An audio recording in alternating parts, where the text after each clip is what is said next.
Imagine standing at the precipice of an unfamiliar, boundless wilderness, where the very air carries a silent, razor-sharp warning of a relentless, inescapable force approaching. For early settlers, the transition into winter was not merely a change in the calendar. It was a weighty, almost suffocating descent into a season where survival hinged entirely on deliberate, agonizing choices made day after solitary day. The earth beneath their boots transitioned from damp and yielding to firm and unforgiving, signaling the permanent retreat of summer's warmth. This subtle environmental shift was nature's profound signal to prepare before the true freezing temperatures arrived. The dense forest rapidly transformed into a landscape of stark exposure as trees shed their autumnal canopy, leaving branches completely bare against a pale, widening sky. Summer's constant hum of vibrant life faded into an eerie, defined silence, demanding significantly heightened awareness and patience from those who walked the woods.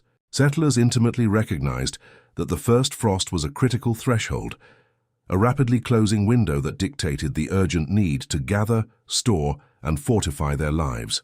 Every single footstep became carefully measured, accompanied by the visible mist of exhaled breath, as the human body instinctively braced for the profound temperature drops.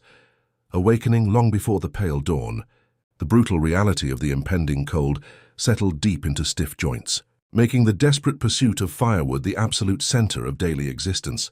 The metallic scent of dried leaves accompanied the necessary solitary march into the thinning forest, where fallen timber waited in quiet, unassuming abundance. Wood represented infinitely more than just fuel. It was the sole source of heat, cooked sustenance, and vital physical protection against the brutal environment. A colonial household required massive, daunting quantities of seasoned wood, necessitating months of grueling, relentless manual labor. The powerful rhythmic swing of the heavy axe became a deeply meditative practice, echoing sharply and clearly through the desolate sleeping woods. Some settlers specifically preferred performing this exhausting work in complete, disciplined silence, a cautious habit meant to avoid disturbing wildlife or drawing unwanted attention in entirely uncertain territories. They rapidly learned the vital difference between green and dry wood, meticulously testing branches for that satisfying dull snap that promised superior heat and less choking smoke. Every deliberate swing and every carefully stacked pile was an exercise in extreme, necessary efficiency to outlast the frost. Returning weary to the weathered cabin, intense attention abruptly shifted from gathering external fuel to desperately preserving the precious heat it would eventually generate. Running bare, sensitive hands over rough-hewn logs revealed treacherous, narrow gaps where freezing, invisible drafts relentlessly invaded the intimate living space.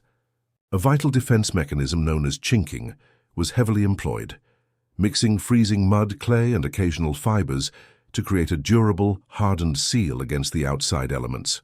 This meticulous, painstaking work required constant, frustrating maintenance to slow the silent, deadly theft of indoor warmth. As the ambient air grew noticeably sharper, slipping past collars and wrists, the highly strategic layering of clothing became a fundamental, daily mechanism for physical preservation. Garments woven from rough linen, impossibly thick wool, and cured animal hides were not assembled for comfort, but carefully draped to build a resilient, impenetrable barrier. Settlers deliberately maintained a slight, calculated looseness between these heavy garments, ingeniously trapping pockets of body-warmed air that served as highly effective, natural insulation. Frayed edges and diligent mending on sleeves were proud, visible testaments to survival and adaptation. Daily sustenance abruptly transformed into an exercise of extreme, unyielding restraint, with long-term survival inextricably linked to the careful, meticulous preservation of the autumn harvest. Carefully uncovering the essential storage caches revealed a pungent, familiar blend of smoked meats, coarse salt, and wrinkled, dried berries that served as the ultimate lifeline. Without the critical, time-tested techniques of salting and drying, precious food supplies would rapidly spoil during unpredictable cycles of freezing and thawing. Accessing these secure provisions was done with profound, calculated caution, ensuring absolutely nothing was carelessly wasted. The act of dining evolved into a deeply focused, almost silent event, completely devoid of indulgence, and focused entirely on systematically maintaining internal energy reserves. Meals most often consisted of a solitary, practical pot suspended over the hearth flames, slowly combining coarse dried grains and tough preserved meat into a cohesive stew. Historical accounts suggest these subdued repasts were consumed incredibly slowly, a deliberate tactic to perfectly maximize the fleeting internal heat generated by the scarce ingredients. This daily ritual provided a crucial psychological anchor, offering a reliable, grounding pause within a harsh reality. When carefully stored provisions threatened to dwindle dangerously low, venturing into the silent, watchful forest for fresh game became a paramount, undeniable necessity. Hunting in these punishing, freezing conditions favored extreme agonizing patience over speed, often requiring individuals to hold perfectly still for hours to avoid alerting scarce quarry. Tracking required a specialized instinctual awareness, meticulously reading soft hoof impressions in the frost to follow the subtle, hidden paths of wildlife. The successful harvest yielded far more than nourishment. It provided absolutely critical materials, like dense hides needed to survive. Even the most fundamental, daily resource like water, transformed into a brutal physical obstacle as plummeting, relentless temperatures permanently solidified familiar outdoor sources.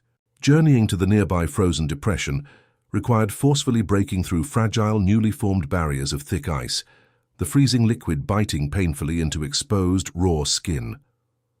Returning to the safety of the cabin with these painfully cold vessels, settlers positioned them near the hearth, allowing the radiant heat to slowly, agonizingly reverse the freezing process. Integrating this arduous melting routine into the daily rhythm was a completely necessary adaptation. The indoor hearth fire stood as the undeniable beating core of colonial existence, demanding constant, vigilant, and terrified oversight to prevent absolute disaster from striking. Arranging the timber required structural precision, perfectly balancing airflow with fuel to maintain a steady, reliable burn without rapidly exhausting the hard-won wood supply. A profound, unspoken literacy of fire behavior was developed, reading the precise hue of glowing embers and the clean ascent of smoke to gauge the hearth's vital health. This monumental duty was relentlessly continuous, binding the inhabitants to the hearth night and day without fail. Slumber during the darkest, coldest months was rarely a time of profound, uninterrupted peace, but rather a fragmented, exhausting series of tactical, highly alert rests. Individuals adjusted their physical postures with intentional care, curling tightly inward to fiercely guard their own body heat against the ever-encroaching perimeter of the freezing air. Waking intermittently became a harsh, involuntary rhythm, prompted by the subtle softening of ambient heat, forcing a groggy return to stoke the fading embers. Occasionally, the severe conditions dictated resting in close physical proximity, pooling shared warmth as a final barricade. With the highly anticipated arrival of a pale, uncompromising dawn, the heavy burden of survival was seamlessly passed down to even the youngest members of the settlement. Children, swathed heavily in oversized, layered garments, trudged out into the unforgiving chill to diligently execute their assigned, essential daily chores. They were fully responsible for gathering accessible kindling and tending to livestock, developing a remarkable stoic tolerance to the harsh environment through sheer, unrelenting exposure. Observing their practiced, unhurried movements reinforced the stark reality that enduring the season required total collective effort. The dry, suffocating enclosed atmosphere of the cabin frequently manifested in an ominous, terrifying heaviness within the chest, signaling the rapid approach of respiratory illness. In these deeply isolated conditions, lacking any formal medical intervention, a minor cough possessed the grim potential to rapidly escalate into an entirely unmanageable crisis. Relief was carefully sought through the meticulous preparation of bitter, earthy herbal infusions, utilizing dried roots and leaves gathered specifically to combat fever. Beyond the physical clearing these remedies provided, preparing them offered a crucial, stabilizing psychological comfort to the afflicted.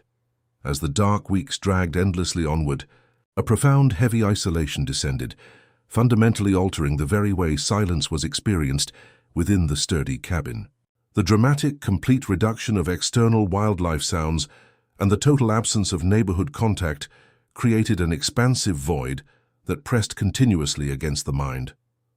To combat the creeping despair of this terrifying solitude, individuals intuitively turned to highly repetitive, meticulous actions, such as sorting fabrics or mending torn clothing.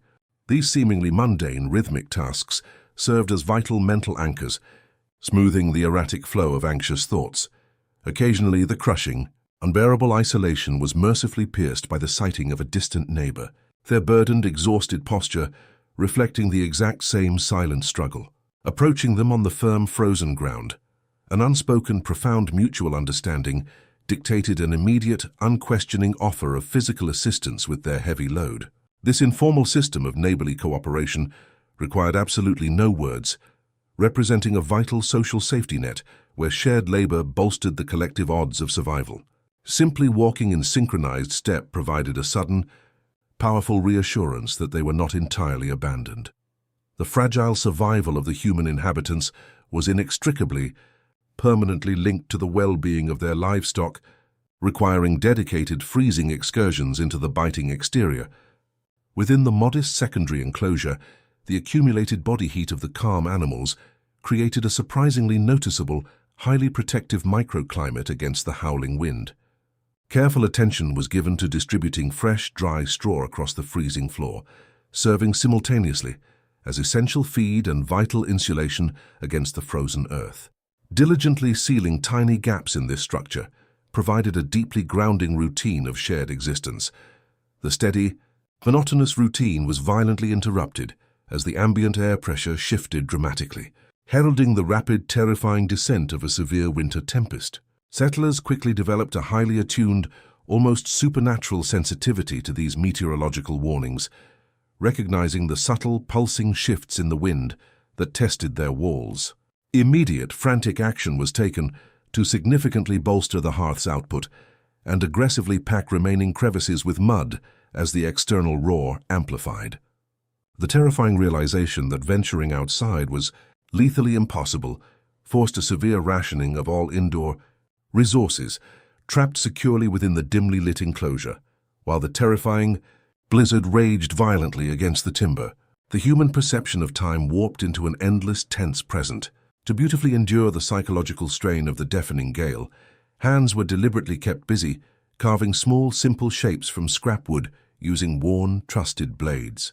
This deliberate, highly focused repetition provided an essential distraction, allowing the anxious mind to completely detach from the uncontrollable fury occurring directly outside.